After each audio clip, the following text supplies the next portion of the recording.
Hello' everyone easy Assam এক্সামৰ অন্য এটা ভিডিঅ'লৈকে সকলোকে আদৰণি জনালোঁ আজিৰ এই ভিডিঅ'টোত আমি 18 ডিচেম্বৰ 2025 ডেইলি ইম্পৰ্টেণ্ট কাৰেণ্ট এফেয়াৰ্ছখিনি চাম যিখিনি আমি আছাম ট্ৰিবিউন চেণ্টিনেল আৰু অন্য ইম্পৰ্টেণ্ট নিউজ পেপাৰ আৰ্টিকলছৰ পৰা কালেক্ট কৰিছোঁ তাৰ লগতে এই গোটেই লেকচাৰটোৰ PDF খিনিৰ কাৰণে তোমালোকে আমাৰ টেলিগ্ৰাম চেনেল জইন কৰিব পাৰা যাৰ নেকি লিংক মই ডিছক্ৰিপশ্যন বক্সত দি থৈ দিছোঁ আৰু তাৰ লগতে আমাৰ চেনেলটো তোমালোকে ছাবস্ক্ৰাইব কৰিব পাৰা ফৰ আপকামিং আমাৰ ডিফাৰেণ্ট এক্সামিনেশ্যন ৰিলেটেড ভিডিঅ'ছ যেনেকৈ APSC ADRE আছাম পুলিচ বা আছাম টেট বা অন্য যিকোনো এক্সামিনেশ্যনৰ কাৰণে ঠিক আছে চ' আমি আজিৰ ভিডিঅ'টো ইয়াতে আৰম্ভ কৰোঁ চ' প্ৰথম টপিকটো হৈছে ইয়াতে the parliament passes bill raising FDI in insurance sector to 100%। ইয়াতে ফৰেন ডাইৰেক্ট ইনভেষ্টমেণ্ট যোনটো FDI বুলি যোনটো আমি চমুকৈ কওঁ সেইটো আমাৰ ইঞ্চুৰেঞ্চ ছেক্টৰত প্ৰায় 100% ইয়াতে বঢ়োৱা গৈছে তাৰে ওপৰত ইয়াতে বিল এখন অনা হৈছে আৰু এইখন পাছ হৈছে পাৰ্লিয়ামেণ্টত ঠিক আছে এতিয়া এইখন গৈ কিনে কি হ'ব আমাৰ এক্ট হ'ব বা ল হ'ব গৈ কিনে right so' parliament on Wednesday passed a bill to raise the foreign direct investment in the insurance sector from 74% to 100%. চ' আগতে ফৰেন ডাইৰেক্ট ইনভেষ্টমেণ্ট ইয়াতে 74% আছিলে আৰু এতিয়া এইটো 100% হৈ গ'ল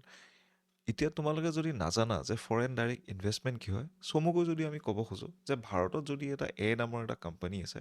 ৰাইট তো সেইটোত বাহিৰা কোনোবা দেশৰ পৰা লেটছ ছাপ'জ USA পৰা এজন মানুহে বা এজন কোম্পানী বা এটা তোমালোকৰ ফাণ্ড মেনেজাৰ বা ফাণ্ড ইয়াতে ইনভেষ্টমেণ্ট কৰিব পাৰে টকা পইচা বেলেগ কাণ্ট্ৰিৰ পৰা যেতিয়া ইনভেষ্ট কৰে তেতিয়া আমি এই বস্তুটোকে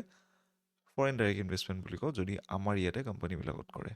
সেইটোৱে হ'ল আমাৰ চমুকৈ ফৰেন ডাইৰেক্ট ইনভেষ্টমেণ্ট ঠিক আছে এতিয়া foreign direct investment foreign portfolio' investment কি হয় ৰাইট সেইবিলাক আমি বেলেগ কোনোবা এটা ছেশ্যনত পঢ়িম অ'কে চ' আগতে আমি বাহিৰা মানুহে ইয়াতে 74%লৈকে ইনভেষ্ট কৰিব পাৰিছিলে বাট এতিয়া অলমষ্ট 100% ইয়াতে ইনভেষ্ট কৰিব পাৰিব এই গোটেই বিলখনৰ নাম কি কোৱা হৈছে সবকা Bima Sabki Raksha amendment of insurance laws bills of 2025 right আৰু এইখন ৰিচেণ্টলি ক্লিয়াৰ কৰিছে কোনে Rajya Sabha by the voice vote okay আৰু তাৰ আগতে এইখন লোকসভাত অলৰেডি পাছ হৈ আহিছে ঠিক আছে আমি সকলোৱে জানো যে বা বিল যেতিয়া পাছ কৰিব লাগে আমাৰ ৰাজ্যসভাত বা লোকসভাত ইয়াতে উত্থাপন হয় আৰু সেই তাৰ বিলখন তোমালোকৰ কি হ'ব ৰাজ্যসভাত আৰু লোকসভাত যেতিয়া উভয়ে পাছ হ'বগৈ তেতিয়া আমি কি গম পাম সেইখনে যে ল বা এক্ট হিচাপে আমি গম পাম ঠিক আছে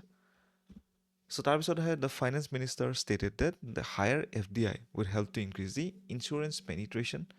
which still has significant scope for growth in India. So insurance যোনটো আমাৰ ছেক্টৰ বা ইঞ্চুৰেঞ্চ যোনটো আমাৰ এটা আছে তোমাৰ ইকনমিৰ এটা পাৰ্ট তাতে হায়াৰ ইনভেষ্টমেণ্ট মানে বেছি টকা পইচা আহিলে আমি বেছি মানুহক ইঞ্চুৰেঞ্চ প্ৰদান কৰিব পাৰিম আৰু বেছি সেই ছেক্টৰটোত কি হ'ব জব ক্ৰিয়েশ্যন হ'ব ঠিক আছে চ' 100% FDI cap would encourage the more foreign insurers to enter the India as many face difficulty finding joint venture partners as well okay so' বেছিকৈ যেতিয়া ফৰেন ইঞ্চুৰেঞ্চ ইয়াতে আহিব আমাৰ ইণ্ডিয়ালৈকে চ' যিমানবিলাক ইণ্ডিয়াৰ ইণ্ডিজিনিয়াছ কোম্পানীজ আছে বা লোকেল কোম্পানীজ আছে যোনে নেকি ইয়াতে ভেঞ্চাৰ পাৰ্টনাৰ্ছ বা ইয়াতে ইনভেষ্টমেণ্ট বিচাৰি ফুৰে বা নাপায় সেইবিলাক তোমালোকৰ ইঞ্চুৰেঞ্চ হওক বা ইনষ্টিটিউশ্যনবিলাকে নিজৰ কেপিটেলটো ইয়াতে বঢ়াব পাৰিব ৰাইট তাৰ লগতে finance minister said that reform would create more jobs citing data শ্ব'ইং that the employment in the sector nearly tripled after the FDI was raised from 26% to 74%. So আগতে 26% ইয়াতে বাহিৰৰ পৰা ইনভেষ্টমেণ্ট আহিব পাৰিছিলে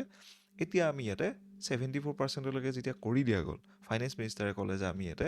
চাকৰি প্ৰত্যাশী বা নিয়োগ আমি ইয়াতে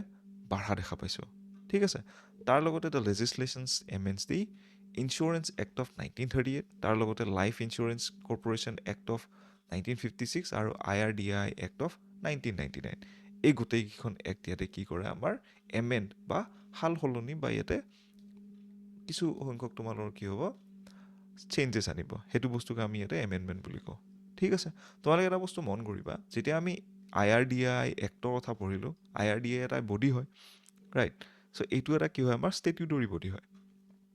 এতিয়া ষ্টেটিউটৰী বডি মানে কি কনষ্টিটিউশ্যনেল বডি মানে কি বা এক্সট্ৰা কনষ্টিটিউশ্যনেল বডি মানে কি ৰাইট তাৰ বিষয়ে আমি কিবা এটা বেলেগ লেকচাৰত ডিছকাছ কৰিম okay it also' allows the merger of non insurance companies with the insurance firm so' যিমান নেকি কোম্পানীজবিলাক বীমা ৰিলেটেড নহয় বা ইঞ্চুৰেঞ্চ কোম্পানীজো নহয় সেইবিলাক কোম্পানীও এতিয়া কি কৰিব পাৰিব ইঞ্চুৰেঞ্চ ফাৰ্মৰ লগত জড়িত হ'ব পাৰিব পৰোক্ষ বা প্ৰত্যক্ষভাৱে ঠিক আছে? চ' তাৰপিছত আহে টপিক নম্বৰ 2 আমাৰ লোকেল নিউজৰ এটা, that is the Gen Z hang out zone at the Guwahati university, right? So' Assam postal চাৰ্কলে Gen Z hang out zone এটা বনাইছে ক'ত? Guwahati university head post office. December 18 3 PM এইটো কি হ'ব? আজি 3টা বজাত এই বস্তুটো ইনগ্ৰেট কৰা হ'ব। ঠিক আছে? চ' তোমালোকক কুৱেশ্যন সুধিব পাৰে যে জেন Z hang out zone recently ক'ত বনোৱা হৈছে, বা কোনে বনাইছে, বা কোনটো ডিপাৰ্টমেণ্টে বনাইছে বুলি তোমালোকক সুধিব পাৰে ডাইৰেক্টলি। ঠিক আছে? এনেকুৱা আনকনভেনশ্যনেল কুৱেশ্যনবিলাক আমি ক'ত দেখা পাওঁ? ADREত দেখা পাওঁ, য'ত নেকি ড'ৰেমনৰ কথাও সোধা হয়, হয়নে? চ' এনেকুৱা কুৱেশ্যনছবিলাক সোধাৰ বহুতখিনি তাতে পচিবিলিটিছ থাকে, ৰাইট? এনেকুৱা সৰু সৰু বস্তু তোমালোকে মনত ৰাখিবা। যোনে জিউত পঢ়া তোমালোকেতো জানিবাই বাৰু, সেই পোষ্ট অফিচটোৰ কাষত ক'ত খুলিব তোমালোকে চাই আহিব পাৰিবা। ঠিক আছে? The initiative marks a significant step in the Department of Post's modernization drive and efforts to enhance the youth engagement. আমি জানো যে আমি দেখা পাওঁ যে পোষ্ট অফিচ এটা আমি ভাবোঁ যে বৰিং জেগা হয়। চ' তাৰ কাৰণে কি হয়, য়ং মানুহবিলাক তাতে এট্ৰেক্ট নহয়, বা তাতে গৈ কিনে ছাৰ্ভিচেছ এভেইল কৰিবৰ কাৰণে কুণ্ঠাবোধ কৰে। চ' সেই বস্তুটোৰ কাৰণে ইয়াতে সকলোখিনি জেনেৰেশ্যনৰ মানুহে যাতে তাতে গৈ কিনে নিজৰ হিচাপত যাতে তাৰ পৰা আমি সেৱা ল'ব পাৰোঁ, তাৰ কাৰণে কিছুমান এনেকুৱা ইনিচিয়েটিভ লোৱা গৈছে। ঠিক আছে? এতিয়া আমি এই গোটেইখিনি বস্তু জানিবৰ কাৰণে কিহৰ দৰকাৰ? কাৰণ আমি কি কৰিব লাগিব? ষ্টেটমেণ্ট বেছ কুৱেশ্যন যেতিয়া কৰিব লাগে, তেতিয়া অলপ ডেফটত আমি জানিব লাগে। ঠিক আছে? The Gen Z Hangout Zone reimagines the post office not just as a transactional space but as an experience-driven destination. Transactional space মানে কি? আমি য'ত নেকি যাওঁ, নিজৰ কাম কৰোঁ আৰু ঘূৰি আহোঁ, ৰাইট? যে পইচা দিলোঁ, ছাৰ্ভিচেছ ল'লোঁ, ঘূৰি আহিলোঁ, বা সেৱা ল'লোঁ, ৰাইট? বাট তেনেকুৱা নহয়। এই গোটেই আছাম পোষ্টেল চাৰ্কলে যোনটো জেন জি হেংআউট জোন বনাইছে, তেওঁলোকে এটা আইডিয়া লৈ কিনে বনাইছে যে তেওঁলোকে এটা ভাল এক্সপিৰিয়েঞ্চ দিব পাৰে, যাতে মানুহখিনি আহক, বহক আৰু পোষ্টেল ছাৰ্ভিচৰ বিষয়ে জানক। ঠিক আছে? It is specially design for young citizen, students আৰু ডিজিটেল নেটিভছ, ৰাইট? তাৰ লগতে the space features a cool, swanky and youth centric design reflecting a shift in public service delivery. Okay? নতুন ইউথৰ লগত কানেক্ট কৰিবৰ কাৰণে ট্ৰাই কৰা হৈছে, right? The interiors and wall designs have been conceptualized and developed by the India's Post in-house team in close collaboration with the Guwahati University students. So এই গোটেইখিনি ইয়াতে বনোৱা হৈছে গুৱাহাটী ইউনিভাৰ্চিটি ষ্টুডেণ্টছৰ লগত কোলাবৰেশ্যন কৰি কিনে, right? The design চিমলেছলি ব্লেণ্ডছ creativity, functionality আৰু technology গোটেইখিনি আমি ইয়াতে দেখা পাওঁ। ঠিক আছে? চ' তাৰপিছত আহে টপিক নম্বৰ 3, য'ত নেকি কৈছে দ্য লোক সভা passes the Shanti bill in the nuclear sector. এখন বহুত ইম্পৰ্টেণ্ট বস্তু হয় from the exam point of view. বিশেষকৈ যোনে যোনে তোমালোকে ভাবি আছা APSC মেইনছ দিম বুলি কিনে, প্ৰিলিমছৰ কথাও নহয়। ঠিক আছে? প্ৰিলিমছতো আহিব পাৰে, ৰাইট? তো শান্তি বিলত কি আছে নিউক্লিয়াৰ ছেক্টৰ? তোমালোকে এটা মই কথা কৈ থৈ দিওঁ, নিউক্লিয়াৰ ছেক্টৰ বা এটমিক ছেক্টৰৰ যেতিয়া আমি কথা কওঁ, কমপ্লিটলি এইটো কি হয়, আমাৰ পাব্লিক অউণ্ড হয়। পাব্লিক অউণ্ড মানে কি, যে আমাৰ গভমেণ্ট ছেক্টৰে এই বস্তুটো কি কৰে, চোৱা চিতা আৰু ইয়াৰ মালিকাধীন হয়। যিমানবিলাক আমাৰ নিউক্লিয়াৰ পাৱাৰ প্লেণ্ট আছে বা নিউক্লিয়াৰ যিমানবিলাক টেকন'লজি আছে, গোটেইখিনি আমাৰ গভমেণ্টৰ হাতত আছে। যাৰ কাৰণে কি হৈছে, ইয়াতে প্ৰাইভেট ছেক্টৰবিলাকে কোনো ধৰণৰ ইয়াতে তোমালোকৰ গ্ৰোথ পোৱা নাই, বা প্ৰাইভেট ছেক্টৰ ইয়াতে বহু বিশেষ এক্সিষ্ট নকৰে। চ' এই শান্তি বিলখনে কি কৰিব, প্ৰাইভেট ছেক্টৰকো ইয়াতে এটা চান্স দিব নিউক্লিয়াৰ ছেক্টৰত নিজৰ কোম্পানীজ খুলিবৰ কাৰণে বা ভেঞ্চাৰ্ছ আৰম্ভ কৰিবৰ কাৰণে। ঠিক আছে? দ্য লোক সভা pass the Shanti bill sustainable harnessing and advancement of nuclear energy for transforming India. এইটো হ'ল ইয়াৰে কি, আমাৰ ফুল ফৰ্ম। অ'কে? চ' তোমাক PDF টো মই দি দিম, তোমালোকে ইয়াৰ পৰা নোট ডাউন কৰি ল'বা, right? The bill aims to address the industry concerns and open up the atomic energy sector to the private players. Okay? So' industry concerns বা ইণ্ডাষ্ট্ৰীত যিমানখিনি আমাৰ নিউক্লিয়াৰ ইণ্ডাষ্ট্ৰীত যিমানখিনি লুপ হোলছ আছে বা যিমানখিনি আমাৰ টাৰ্মছ এণ্ড কণ্ডিশ্যন আছে, সকলোখিনি চাই কিনে ইয়াতে প্ৰাইভেট প্লেয়াৰ্ছখিনিক আমি তাতে এটা চান্স দিয়াৰ কথা কৈছে। The government will deal only with the operator and it will be the operator's responsibility to deal with the supplier. So' গভৰ্ণমেণ্টে কি কৰিব, ইয়াতে অপাৰেটৰ মানে যোনে তাতে কাম কৰিব, বা আমাৰ প্ৰাইভেট ছেক্টৰ যিমানবিলাক দামী দামী কোম্পানীজবিলাক আছে, ৰেছপনচিবল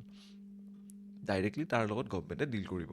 ৰাইট? ছাপ্লায়াৰ্ছ হওক বা ফিউল ক'ৰ পৰা আহি আছে, সেই বা তাৰ লগতে নিউক্লিয়াৰ এলিমেণ্টছবিলাক ক'ৰ পৰা আহিছে, সেইবিলাক তোমালোকৰ অপাৰেটৰে চাব। ঠিক আছে? চ' তাৰ লগতে operator liability has been rationalise through graded caps link to the reactor size. Graded caps মানে হ'ল, লেটছ ছাপ'জ আমি ৰিয়েক্টৰ চাইজৰ লগত আমি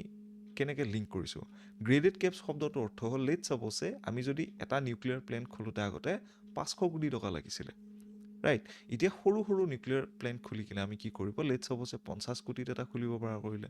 লেট চাপ'ছে 200 কোটিত এটা খুলিব পৰা কৰিলে চ' এনেকুৱা কিছুমান কেপিটেলৰ কিছুমান কেটেগৰী ইয়াতে ডিজাইন কৰা হ'ব যে ইমানখিনি কেপিটেল লাগিলে তুমি খুলিব পাৰিবা বুলি কিনে ঠিক আছে আৰু এনকাৰেজ কৰিব কিয় নিউৱাৰ টেকনলজিজ ছাচ এজ তোমালোকৰ কি স্মল মডিউলাৰ ৰিয়েক্টৰ চ' লাষ্ট ইয়েৰৰ পৰা আমি খুব নিউজত শুনা পাই আছোঁ ৰিগাৰ্ডিং দি স্মল মডিউলাৰ ৰিয়েক্টৰৰ বিষয়ে ৰাইট ইয়াতে এটা কোম্পানী আছে ন'ন এজ দি কি TUDR বুলি চ' তোমালোকে এবাৰমান গুগল কৰি কিনে চাই ল'বা ঠিক আছে আমাৰ কনভেনশ্যনেল যিমানবিলাক এনেকুৱা নিউক্লিয়াৰ প্লেণ্ট আছে তাতকৈ এইবিলাক সৰু হয় ঠিক আছে আৰু নিউক্লিয়াৰ প্লেণ্টে কেনেকৈ কাম কৰে তোমালোকৰ যদি জানিব মন আছে মোক কমেণ্ট ছেকশ্যনত জনাবা মই অসমীয়াত ধুনীয়াকৈ সৰলভাৱে তোমালোকক বুজাই দিম ঠিক আছে The bill provides a multi-layered compensation mechanism, including তোমালোকৰ কি যেনেকৈ operator liability, যে operator নিজৰ এটা তোমালোকৰ কাম থাকে regarding the society বা government sector. ঠিক আছে A proposed government-backed nuclear liability fund, right? Nuclear liability fund কিয় দৰকাৰ যোনটো জাগাত যাই কিনে নিউক্লিয়াৰ প্লেণ্ট ইয়াতে বনাব তাতে নিউক্লিয়াৰ ৰেডিয়েশ্যন বা নিউক্লিয়াৰ পলিউশ্যনৰ বহুতখিনি ইয়াতে ৰিস্ক থাকে অ'কে চ' সেই যিমানখিনি আমি তাতে লাইবিলিটি হ'ম সেই নিউক্লিয়াৰ প্লেণ্ট লগোৱাৰ কাৰণে so' compensation have to be given okay তাৰ লগতে additional international compensation through the India's participation in the convention on supplementary compensation so' এইখিনিৰ লগতো ইয়াতে সংযোজন কৰা হৈছে চ' তাৰ লগত আহে the broad definition of supplier under the civil liability for nuclear damage act 2010 deterred supplier for entering India's civil nuclear sector so' যোনখন এক্টৰ কথা এই পইণ্টটোত মই কৈছোঁ সেই এক্টখনৰ আণ্ডাৰতে আগতে প্ৰাইভেট ছেক্টৰৰ যিমানবিলাক ছাপ্লায়াৰ আছিল সেইবিলাক এই নিউক্লিয়াৰ ছেক্টৰত তোমালোকৰ কি এণ্ট্ৰি কৰিব নোৱাৰিছিলে ইয়াতে অকল গভৰ্ণমেণ্ট ছেক্টৰে কাম কৰিছিল ৰাইট চ' তাৰ কাৰণে কি কৰিছে ইয়াতে the bill seek to modernise India's nuclear framework in line with retaining the core safety and regulatory safeguards dating back to the Atomic Energy Act of 1962. So 1962 Atomic Energy Act খনে যিখিনি আমাক ইয়াতে core safety related হওক বা regulatory related যাৰ কাৰণে নেকি কি সেই ইম্পৰ্টেণ্ট টেকনলজি যাতে ভুল মানুহৰ হাতত নপৰে গৈ কিনে কাৰণ নিউক্লিয়াৰ টেকনলজিত আমি বম বনাব পাৰোঁ আমি এনাৰ্জি ওলাব পাৰোঁ ৰাইট চ' সেইকাৰণে কি হৈছে it is a very important technology আৰু বহুত বেছি তোমালোকৰ কি এটা ক্লাছিফাইড টেকনলজি যোনটো নেকি যাৰ হাতত আমি এৰি দিব নোৱাৰোঁ চ' তাৰ কাৰণে কি হৈছে এনেকুৱা কিছুমান আমি এক্ট আনো atomic energy act for example ঠিক আছে আৰু এই গোটেই বিলখনে আমাক 100 গিগাৱাট যোনটো আমাৰ নিউক্লিয়াৰ পাৱাৰ কেপাচিটি কৰাৰ যোনটো আমাৰ লক্ষ্য আছে বাই 2047 ৰাইট চ' সেই বস্তুটো আমাৰ ইয়াতে কি কৰিব পাৰিব আমি এচিভ কৰিব পাৰিম ঠিক আছে ৰাইট এই গোটেই পদ্ধতিৰ পৰা অ'কে তাৰ লগতে কি হ'ব opposition parties allege that the bill weaken safety by allowing suppliers of nuclear equipment to escape liability in case of the accident right so' আমি এটা বস্তু চোৱাটো উচিত যেতিয়া আমি লেট চাপ'ছে মই অপজিশ্যনৰ বা মই গভৰ্ণমেণ্ট বা কোনো পাৰ্টিত চান্স লৈ কিনে মই কোৱা নাই বা টাইপ কোনো পাৰ্টিৰ মই ছাইড লৈ কিনে ইয়াতে কোৱা নাই ৰাইট তো তোমাৰ এটা বস্তু মন কৰিবা যেতিয়া তোমালোকে মেইনছৰ কুৱেশ্যন আনচাৰ লিখিব তাতে এটা কলম আহে কলেজ দি ক্ৰিটিকেলি এনালাইজ বুলি অ'কে ক্ৰিটিকেলি এনালাইজ বুলি কোৱাৰ লগে লগে তুমি পজিটিভিটি আৰু নিগেটিভিটি দুটা ছেক্টৰ এটা লিখিব লাগিব চ' তোমালোকে নিগেটিভিটি পইণ্টবিলাক এনেকুৱা কিছুমান আমি ডায়লগৰ পৰা উলিয়াব পাৰোঁ ঠিক আছে যে ডিছএডভান্টেজ কি কি আছে right to escape the liability in case of accident যোনটো এক্সিডেণ্ট হোৱাৰ এটা লাইবিলিটি হ'ব পাৰে সেই বস্তুটো বাচিবৰ কাৰণে ইয়াতে অপজিশ্যনে কৈছে যে গভৰ্ণমেণ্টে এনেকুৱা স্কিমছ আনিছে বুলি ঠিক আছে চ' তাৰপিছত আমাৰ আহে টপিক নম্বৰ 4 য'ত নেকি কৈছে নীৰজ ঘেৱানছ হোম বাউণ্ড মেক্স দি অস্কাৰ শ্বৰ্ট লিষ্ট চ' আমাৰ কিছুমান কুৱেশ্যন সোধা হয় যে অস্কাৰত কোন গ'ল বা বেষ্ট ফিল্ম কোনে পাইছে বুলি কিনে ৰাইট চ' তেনেকুৱা কুৱেশ্যনবিলাক ইয়াৰ পৰা তোমালোকে কৰিব পাৰা যেনেকৈ Neeraj Ghaywan's film home bound ইয়াতে কি পাইছে 15খন চিনেমা য'তখন নেকি শ্বৰ্ট লিষ্ট হৈছিলে best international feature category academy এৱাৰ্ডছত ৰাইট তাৰ ভিতৰত হোম বাউণ্ড বুলি চিনেমাখনো ইয়াতে ক্লাছিফাইড হৈছে ঠিক আছে the short list brings the film one step closer to the final 5 nominations here okay so' তাৰ লগতে কি হৈছে এই গোটেই ফিল্মখনত কিহৰ কাহিনী আছে inspired by true story from the pandemic home bound had earn great global attention since its debut in the un certain regard sections in the Cannes film festival this year so' Cannes film festival এইবছৰত এইখন দেখুওৱা হৈছিলে চ' তাত নেকি কি হৈছে আমাৰ এই হোম বাউণ্ড নামৰ ফিল্মখনত বেচিকেলি আমাৰ ক'ভিড-19 পেণ্ডেমিকৰ টাইমত কেনেকৈ ঘৰত ঘূৰি আহে মে বি তেনেকুৱা এটা কাহিনী দেখুওৱা হৈছে Okay, so renowned filmmaker Martin Scorsese had joined the project as an executive producer. So executive producer হিচাপত এওঁ আছিলে আৰু তাৰ লগতে কৰণ জোহৰ আদৰ পুনাৱালা আছিলে ইয়াৰে প্ৰডিউচাৰ তাৰ লগতে ইয়াৰে এক্টৰ কোন কোন আছিলে যেনেকৈ ঈশান খট্টাৰ বিশাল জেঠুৱা আৰু জাহ্নৱী কাপুৰ ইয়াতে এক্টৰ্ছ মেইনলি আছিলে অ'কে চ' হোমবাউণ্ড হৈছে ঘাইৱানছ ছেকেণ্ড ফিচাৰ ফিল্ম যোনখন নেকি মাছানৰ পিছত এনেকুৱা ৰিকগনিশ্যন পাইছে চ' মাছান চিনেমাখন তোমালোকে চাইছা ইয়াতে ভিকি কৌশল আছে ৰাইট আৰু তাৰ লগতে ইয়াতে কি হৈছে আমাৰ the short list was announced by the academy of motion picture arts and sciences okay তাৰ লগতে ইয়াতে কি হৈছে India is at to win an Oscar in this category now known as the best international feature film so' এই কেটেগৰীটো এতিয়ালৈকে ভাৰতৰ কোনো চিনেমাই কোনো এৱাৰ্ড এতিয়ালৈকে জিকা নাই হয়তো নমিনেট হৈছে কিন্তু জিকা নাই এতিয়ালৈকে ৰাইট আৰু এতিয়ালৈকে অকল 3খন চিনেমা অলৰেডি আমাৰ নমিনেট হৈছে যেনেকৈ এখনকে আমাৰ মাদাৰ ইণ্ডিয়া ছালাম বম্বে আৰু লাগান যোনখন নেকি আগতে আমাৰ নমিনেট হৈ গৈছে ঠিক আছে ৰাইট চ' আজি ক্লাছটোত ইমানখিনি আছিলে আশা কৰোঁ তোমালোকৰ গোটেই ক্লাছটো কৰি কিনে ভাল লাগিল অ'কে চ' তোমালোকে আমাৰ এই গোটেই লেকচাৰটোৰ PDF খিনিৰ কাৰণে এই QR কোডটো স্কেন কৰি আমাৰ টেলিগ্ৰাম চেনেলত জইন কৰিব পাৰা আৰু তাৰ লগতে আমাৰ চেনেলটো ছাবস্ক্ৰাইব কৰিব পাৰা for upcoming different videos regarding আমাৰ different Assam government related examinations ঠিক আছে so' thank you everyone have a good day